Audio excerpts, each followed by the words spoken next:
Chapter 2, The Diary of a Sixth Grade Ninja.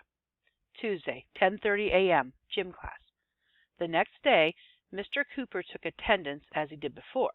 I was surprised that he remembered who I was. As he approached me, he said my name and checked me off the list. Zoe hadn't left the girls' locker room yet, so I was stuck in the gymnasium standing by myself. I pushed my hands into my pockets and watched the other kids laugh and make jokes with each other before the class officially started.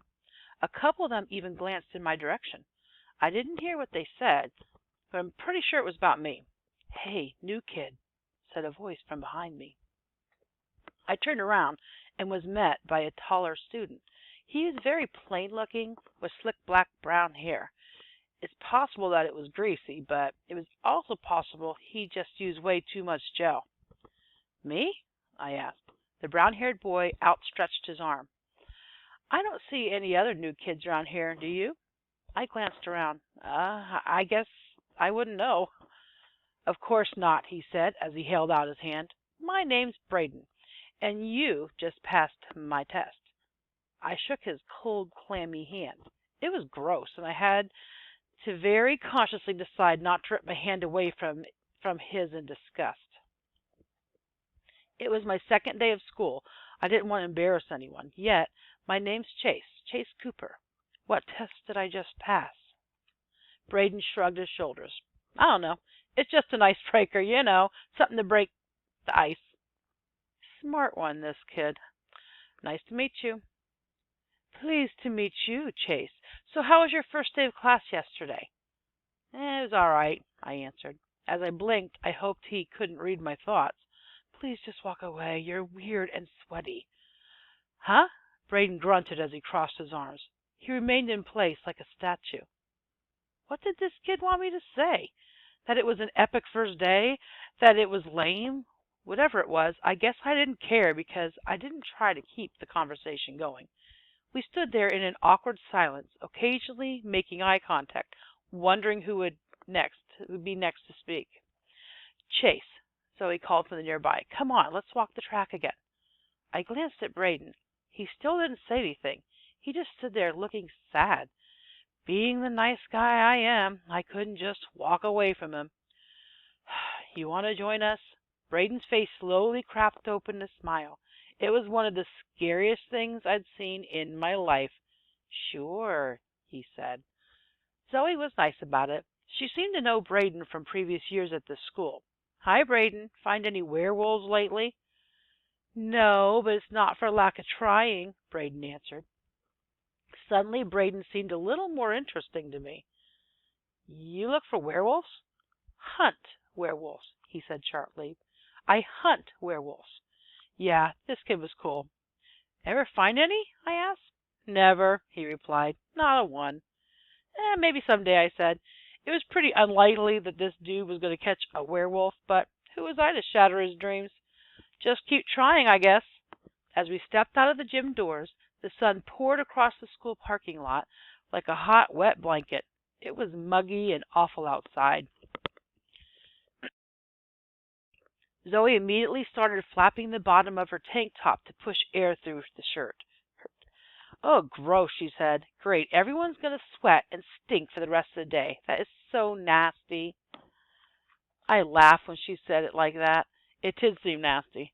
Zoe was always the cleanest one at the family events, always washing her hands and wiping her face. As we walked the path to the track, Braden was talking about his love of werewolves. At first it was great, but it got boring really fast. He just kept repeating the same things over and over about how real werewolves live in Wisconsin or something. This boy would not shut his mouth. Zoe was good at pretending to care, though. I knew she actually didn't. Seeing her smile and nod, I realized how obvious it actually was and wondered if she had ever done that to me. Didn't matter. We hardly talked outside school. "So that's why a lot of people think werewolves actually come from Wisconsin," Braden said, breathing heavily. "That's neat," Zoe said almost convincingly. "What happens if you ever find one?" I asked. Braden paused. "Of course I want to find one someday, but at the same time, I hope I never do. If I ever get close enough to one, I'd probably snap a picture with my camera. That is, if I have a camera on me." Zoe started glancing at the tree line again as soon as we arrived to the track. There were several other students in front of us, with even more trailing behind. I knew she was looking for those eyes from yesterday. What could they have possibly been? And then I glanced at Braden. "Hey," I said to him, "have you ever heard any stories of anything living in these woods?" Zoe's attention snapped at me. Her brow was furrowed, and she could stare daggers into my soul. She totally would have.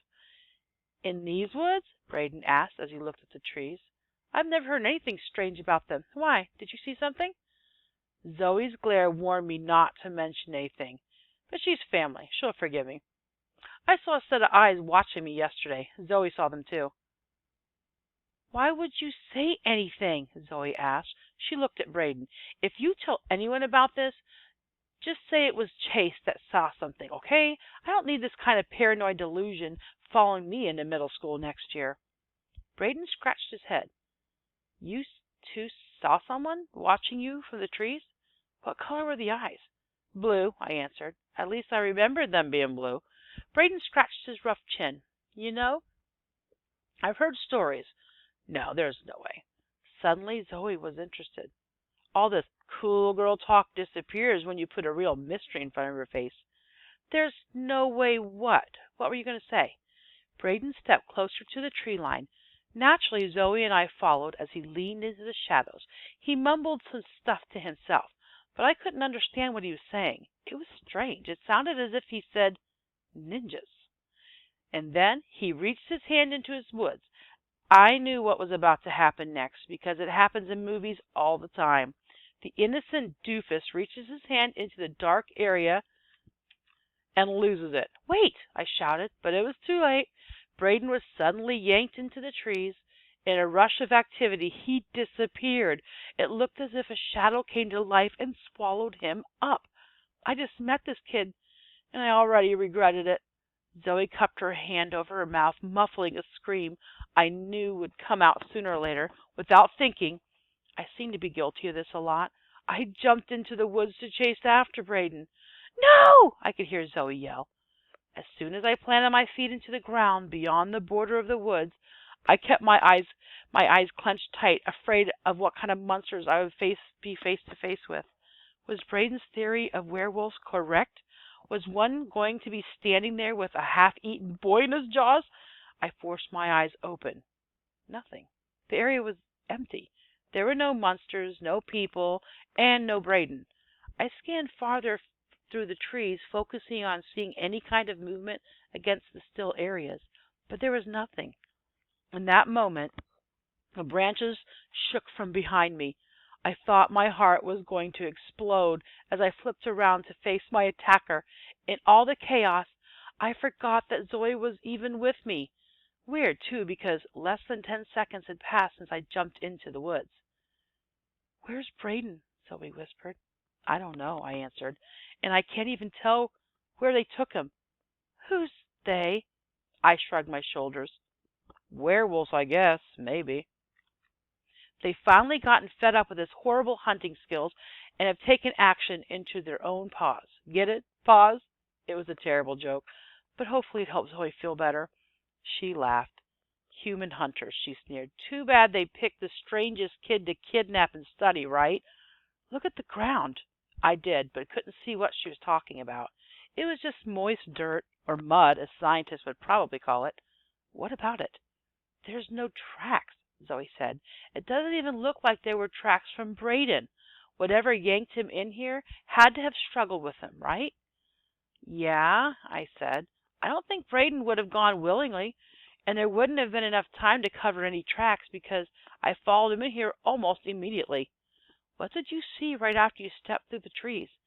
Another chill ran down my spine. "Nothing. There was nothing back here. No signs of anything that would have grabbed him, and even strangers, no signs of Braden himself." Zoe folded her arms and made the smarty pants face. "I hate. You know what I'm wondering?" "Do tell," I sighed. "I'm wondering why we don't just go straight to the coach with this. Why follow Braden in here? It's counterproductive. Mr. Cooper would probably get the police and Braden would be found in an instant." "Unless it was werewolves." whispered a voice from above. My body froze as I stared at my cousin. She was staring right back at me with her eyes as wide as I'd ever seen on a person that wasn't a cartoon. For a split second, I wanted to warn her that they'd fall out of her head. She probably slapped my arm for being hilarious at an inappropriate time. I looked up in the trees and was surprised by what I saw. Nothing again. A whole lot of nothing happening out there today. Right here, bucko, whispered the voice again, this time from in front of Zoe and me. When I turned, I saw not only one kid standing in front of us, but several. There must have been 15 or 20 of them, all dressed in the same black uniforms. Their faces were covered with masks that only showed their eyes. There is no way this was happening, right? These kinds of things only happen in movies, and mostly movies from the 80s. My dad's movies. Are you? I started asking. Ninjas? Said the child in the mask. The rest of the ninjas behind him punched their chest and let out a ha sound at the same time. I couldn't help but chuckle at how choreographed it all was. What's so funny? Asked the ninja. You dare laugh at us? Not at you, I said, just at the fact that it all sounded like you were going to laugh at the same time but stopped instead. Plus, you're a bunch of kids out here wearing pajamas and hiding in the woods. If that's not a red flag for a guidance counselor, I don't know what is. Besides, you guys aren't very good since you're all standing here in front of us right now. Aren't ninjas supposed to be secret? The ninja stepped forward, revealing Braden standing behind him. We've taken your friend prisoner because he got too close to our operation. We've revealed ourselves to you because there was a possibility you'd seek help from Mr. Cooper. We've come too far as a clan and can't let it all fizzle out because of a tattletale. Are you all right? Zoe asked Braden. Braden nodded, but didn't say anything. The first ninja spoke again. We'll release him to you under one condition. What a strange school. I've been here one day and I've already met a clan of secret ninjas that's holding a kid I just met hostage. How valuable was Braden to me? Not very. I only just met the boy. But again, being a nice guy I am. Name it. You walk out of these woods and tell no one what you saw today, said the ninja. But master, said one of the ninjas from the back. I was surprised because it was a girl's voice. They've seen too much. We cannot let them leave here. The first ninja raised his fist in the air. She quickly bowed out of respect and stepped back in line. This kid had power, I'll admit that. Fine, I said as I glanced at my cousin. Deal, said Zoe. They released Braden. He stumbled towards us with his hands behind his back. In a short amount of time, they had him. They had already tied his hands together. Maybe they were better than I thought. At that moment, I heard the air horn Mr. Cooper uses to signal when there was 5 minutes left of class. It was his way of lazily telling us to return to the gym. Zoe, Braden, and I turned towards the school. When I looked back, the ninjas were gone, without a trace.